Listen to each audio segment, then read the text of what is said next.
तर असं काय कारण आहे की राजकीय विचारांची सुरुवात ही ग्रीक पासून होते? पहिलं आहे rational character of Greek mind.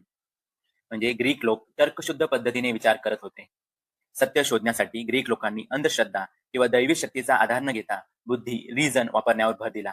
भावना धर्म यापेक्षा यांनी तर्क, बुद्धी, तथ्य, पुरावे यावर जोर दिला. Secular outlook of life. Greek लोकांचा धर्मनिरपेक्ष दृष्टिकोन होता जीवनाबद्दल. जीवनाकडे धार्मिक चष्म्यातून न पाहता वास्तववादी, वैज्ञानिक आणि मानवी दृष्टिकोनातून पाहायचे. जीवनातील सामाजिक, राजकीय व आर्थिक व्यवहार चालवताना धार्मिक कल्पना, विधी, ग्रंथाचा आधार ते घेत नव्हते. एमर्जन्स ऑफ सिटी स्टेट. प्रत्येक नगर राज्य स्वतःचे कायदे, शासन आणि सैन्य ठेवून पूर्णपणे स्वतंत्रपणे काम करत होते. नगर राज्यात नागरिकांना राज्यकारभारात भाग घेण्याची मुभा होती.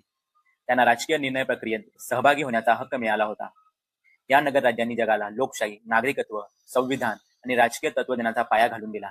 या पोषक वातावरणामुळे ग्रीकमध्ये राजकीय विचारांची सुरुवात झाली. प्लॅटो, अरिस्टॉटल हे ग्रीक पॉलिटिकल थिंकर आहेत.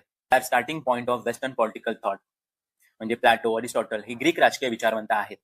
ते पाश्चात्य राजकीय विचारांची सुरुवात करतात, किंवा असंही म्हणता येईल की ग्रीक राजकीय विचारांनी पाश्चात्य राजकीय विचारांची सुरुवात होते.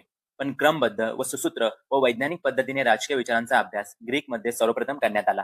म्हणून ग्रीकला राजकीय विचारांची जन्मभूमी समजली जाते.